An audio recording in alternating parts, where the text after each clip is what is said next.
자, 이제 전체를 마무리 한번 우리가 이 룻기를 공부하면서 몇 가지 기억에 남을 핵심 단어. 우선은 우연히도 마침, 이 표현을 꼭 좀 기억해 주시면 좋겠습니다. 이 우연히도 마침이라는 것은 마치 우연처럼 보이는 사건 가운데 속에서 그때 하나님의 역사가 이루어지도록 역사하신다는 거예요. 그 사람들은 자기 생각에 따라 행동하지만 이걸 하나님께서 주관하신다는 거예요. 그러니까 자기 생각을 따라 행동하니까 일상성인 거예요. 일상의 삶. 근데 일상의 삶인데 그 일이 진행되는 안에 알맹이는 뭐냐? 핵심은 뭐냐? 겉으로는 자기가 일어나지만 그 일이 열매 맺게 하고 그 일이 다음 단계로 진행시키는 것은 하나님 변수가 있다라는 겁니다. 앞으로 인생을 뭘 계획을 할 때 객관적으로 이렇게 잘 하죠. 잘 연구하고 따지고, 예, 맞습니다. 그거 하셔야 됩니다. 근데 그것만으로 인생이 되지 않는다는 걸 아는 자가 그리스도인입니다. 이런 걸 몇 번 경험하고 나면요, 그 다음 어떻게 변하느냐? 변수가 아니고 그 다음에는 상수로 변하는,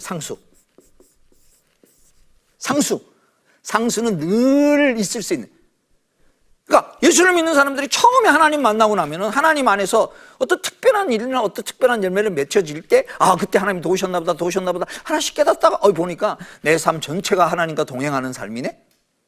내 삶 전체가 하나님이 그때마다 은혜를 주셔야 되는구나. 그러니까 하나님을 고려하고 하나님 안에서 생각하는 것이 변수가 아니라 완전 상수가 되어서 그게 오히려 내 삶을 끌어가는 모습으로 바뀌어져 나가는, 이게 하나님의 섭리적인 역사의 모습입니다. 그래서 하나님은 현실은 먼저 처음에 현실의 필요를 채워주는. 여러분, 너무 처음부터 고급하게 신앙을 막 추상적으로 생각하지 마십시오. 룻기를 설명을 하면서 무슨 하나님 나라의 역사도 얘기하고 많이 얘기를 했습니다. 이게 뭐 어떤 분들은 지금 무슨 말인가 그럴 수 있습니다. 그런 분들은 간단하게 배고프다 그러십시오. 그냥 하나님, 나 배고픕니다. 내 삶 죽겠습니다. 그러나 풍년이 들려오는 소식을 듣듯이 오늘 룻기를 들으면서 그 모압 이방 여인도 하나님께로 날개하라 피하러 오는 자에게 하나님이 은혜 주셨네. 하나님, 나도 하나님 날개가 필요합니다. 여기서부터 출발하는 거예요. 거기서부터 하나님 앞에 나아갈 때 하나님이 그 다음 그 사람을 잡아서 하나님 나라의 역사로 바꾸시는 자리로 하나님이 섭리하실 것입니다. 그러기에 이 하나님의 섭리를 극명하게 나타나는 것을 느끼면 느낄수록 그 다음부터는 뭐냐? 그걸 의식하게 되는 거예요.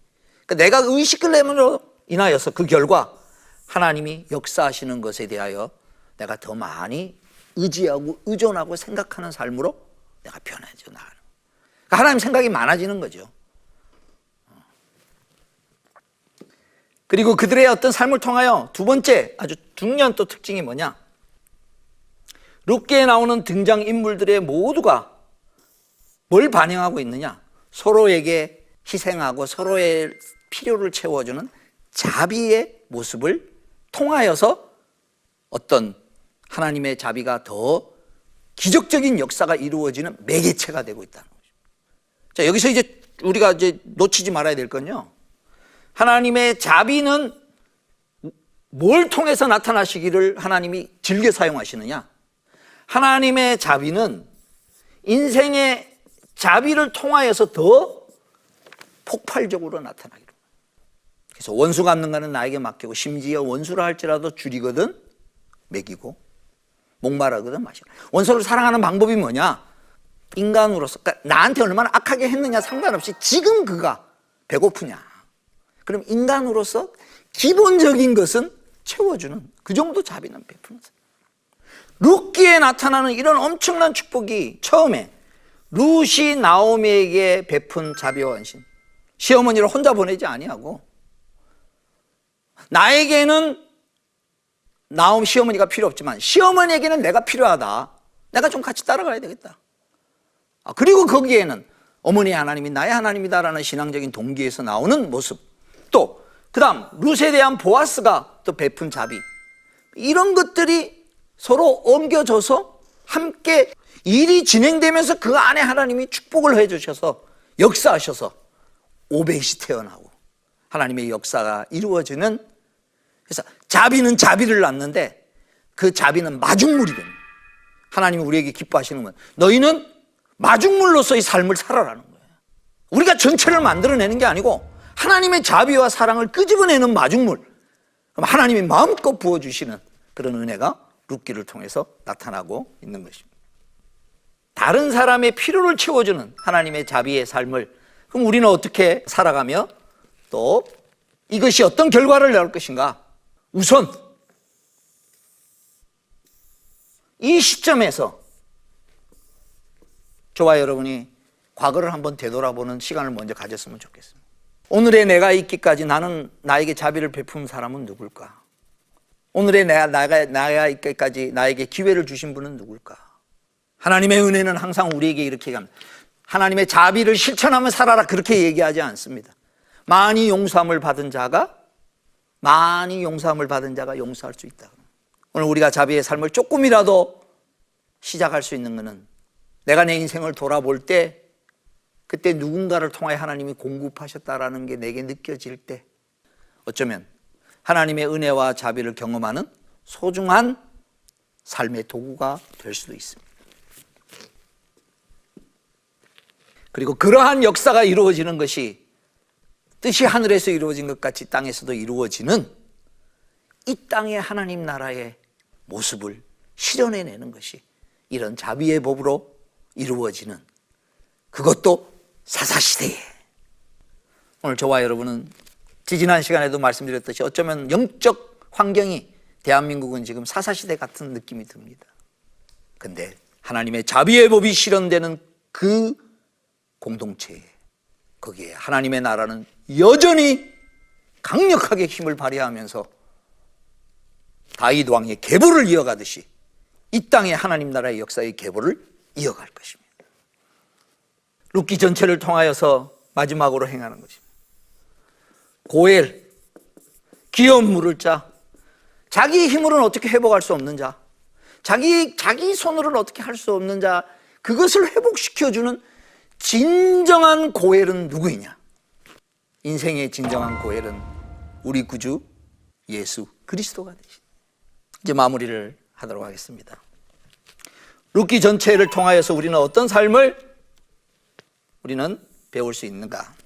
모두를 행복하게 하는 그런 삶을 우리 살 수 있습니다. 이걸 요즘 많이 쓰는 용어로 얘기하면 사이다 같은 삶을 살 수 있습니다. 모두를 시원하게 해주는 말이 아니라 내 주변에 있는 사람들에게 모두를 시원하게 해주는, 무엇으로? 하나님의 자비를 베품으로 서로가 서로에게 그런 자비를 베푸는 그런 삶을 통하여 사이다 같은 삶을 살아갈 수가 있는 것입니다. 두 번째로는 자비를 베푸는 삶을 통하여서 우리는 우리 공동체 안에 놀라운 일상성 가운데 속에서의 기적을 하나님께서 만들어내실 것입니다. 작은 것이지만 그 공동체 안에서 서로가 서로의 필요를 채우고 서로가 서로의 고엘이 되어주는 그런 삶을 살 때 그 안에 하나님이 역사하실 것입니다. 이런 역사를 한번 우리가 같이 만들어가는 그런 공동체가 되었으면 좋겠습니다. 이런 일에 관심을 가지는 공동체가 되었으면 좋겠습니다. 하나님의 자비가 충만하게 임하기를, 내가 속한 공동체 안에, 우리 가족 안에 바로 이런 하나님의 자비의 역사가 실행될 수 있도록 내가 그 통로가 되고 싶다라는 자그마한 마음의 심정의 표현으로 내 주변을 돌아보며 자비를 베푸는, 긍휼히 여기는 자비의 공동체가, 서로를 세워나가는 공동체가 주님이 보시는 역사의 본류로 우리를 끌어올리셔서 사용하실 것입니다.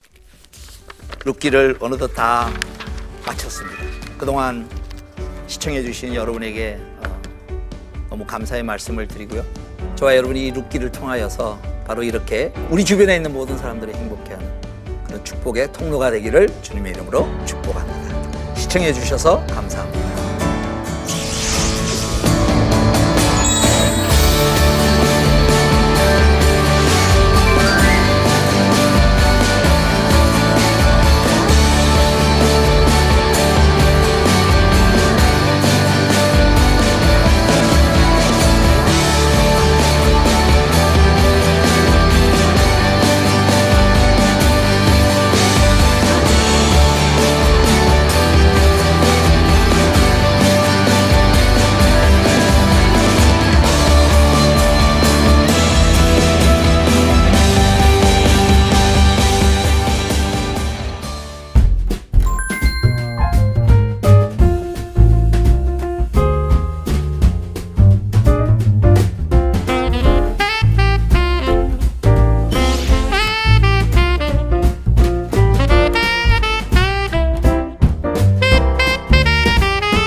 목사들에게도 읽기 힘든 성경이 있을까요? 읽으려고 하면 레위기가 사실 좀 까다롭기도 해요. 역대상이 저는 제일 힘들어요. 족보가 나오기 시작하고 그 성전 맡은 자들과 사람 이름들이 쭉 나온단 말이에요. 목사님들이 참 훌륭하시네요. 저는 그 족보는 안 읽거든요.